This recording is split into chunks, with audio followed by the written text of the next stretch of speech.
ధన్యవాదాలు అధ్యక్ష. అందరూ చెప్పింది అన్నీ కూడా విన్నా ఇప్పటిదాకా. కాకపోతే ఇది నిజంగా ఈ చట్టం తేయడం అనేది చాలా సంతోషంగా ఉంది. ఎందుకంటే ఒక పొలిటీషియన్గా చెప్పట్లేను, ఒక మహిళగా మరి యూత్ పక్షాన ఇంకా ఏదైతే గ్రౌండ్లో వాస్తవాలు ఉన్నాయో వాటన్నిటిని దృష్టిలో పెట్టుకొని చెప్తున్నా అధ్యక్ష.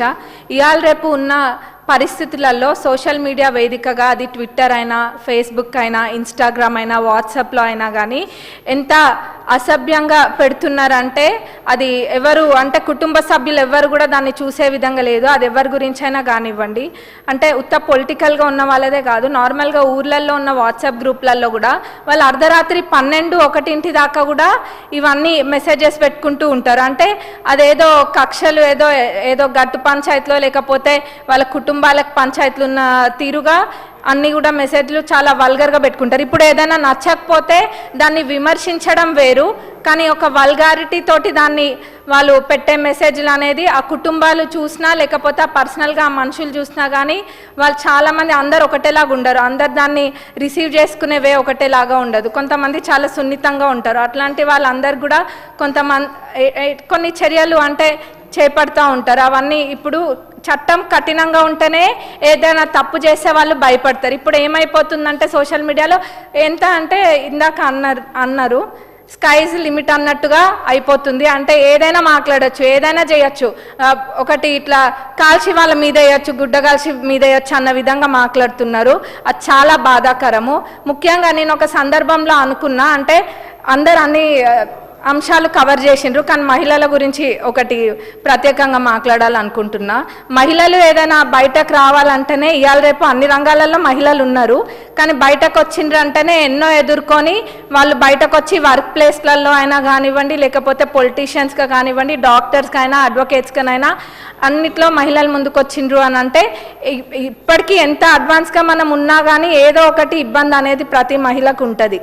అట్లాంటి సందర్భంలో దాన్ని ఎంకరేజ్ చేసే విధంగా ఉండాలి, కానీ మహిళల పట్ల కూడా చాలా అసభ్యకరంగా వల్గర్గా మాట్లాడడం, మరి పర్సనల్గా వెళ్ళడము, అంటే రీజన్ ఫర్ నో రీజన్ ఇవన్నీ కూడా జరుగుతున్నాయి. అంటే ఏం నేర్పిస్తున్నాం? ఇప్పటికే సోషల్ మీడియా అనేది ఒక రకంగా ఎంత మంచో అంతకు మించిన చెడు వేలో ఇది ముందుకెళ్తుంది. దీన్ని అరికట్టాలి అని అంటే ఫ్యూచర్ జనరేషన్స్ని కూడా మనము ప్రొటెక్ట్ చేసుకోవాలి అన్న ఇది ఉంటే ఇట్లాంటి చట్టం తేయడం అన్నది చాలా అవసరము. ఇప్పుడు ఇంకా ఫ్యామిలీలని కూడా లాగుతూ ఉంటారు ప్రతి దాంట్లో. ఇది చాలా హ్యూమిలియేటింగ్ ఉంటుంది రిసీవ్ చేసుకోవడం. ఇప్పుడు చట్టాన్ని కఠినం చేసినామని అంటున్నారు, కానీ దాని ద్వారా ఒక్క ప్రాణం పోయినా కానీ ప్రపంచంలో ఉన్న సంపద అంతా ఒక పక్కన పెట్టి ఆ ప్రాణాన్ని తీసుకురావాలన్నా కానీ తీసుకురాలేని పరిస్థితి. అట్లాంటి వాటి కోసం ఇట్లాంటి చట్టం ఉండడంలో ఎటువంటి తప్పు లేదు.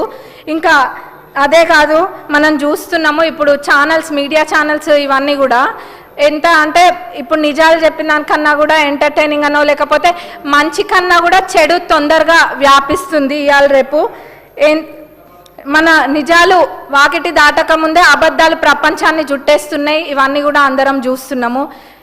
ఇంతకుముందు వాళ్ళు అన్నమాట వాస్తవమే కావచ్చు, ఎందుకంటే మేము కూడా అప్పుడు ఎలక్షన్స్లో తిరిగిన సమయంలో ఏమైనా మాట్లాడితే చాలు మమ్మల్ని లోపలేసేస్తున్నారు అన్న సందర్భాలు ఎన్నో ఉన్నాయి. కానీ ఈరోజు నేను పదే ప్రజాప్రభుత్వం అని ఎందుకు అంటున్నానంటే ఈరోజు చూడొచ్చు ఒక్కొక్క పొలిటీషియన్స్ మీద ఎన్ని పెడుతున్నా కానీ ఎవరు దానిపైన ఎటువంటి చర్యలు తీసుకోవట్లేము, ఎందుకంటే సహనంతో చూస్తున్నాము. కానీ ఎవరైనా కానీ మనుషులే, ఎవరికైనా ఒకసారి మనసు నొచ్చుకుంటుంది. ఎదుటి వాళ్ళు స్వేచ్ఛ అంటే ఇప్పుడు ఫ్రీడమ్ ఆఫ్ స్పీచ్ అనేది వాస్తవాలు ఉన్నప్పుడు మాట్లాడవచ్చు, ఏదైనా కానీ చెప్పొచ్చు. కానీ ఎటువంటి వాస్తవం లేకుండా, ఏది లేకుండా ఎట్లా పడితే అట్లా మాట్లాడచ్చు, ఏదైనా చేయొచ్చు, అన్ని అబద్ధాలు చెప్పొచ్చు, అబద్ధాలనే వాస్తవాలుగా చూపించచ్చు, నలుపు రంగును చూపించి తెలుపు తెలుపు తెలుపు అని అన్ని మభ్యపెట్టచ్చు అన్న తిరుగుంది.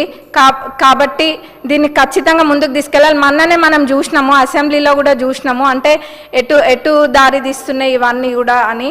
కాబట్టి ఈ చట్టాన్ని పూర్తిగా మద్దతు పలుకుతూ మరి దీన్ని సెలెక్ట్ కమిటీకి కూడా పంపించాల్సిందిగా మీ ద్వారా కోరుతున్నాను అధ్యక్ష. Thank you. శ్రీ శంకరయ్య గారు.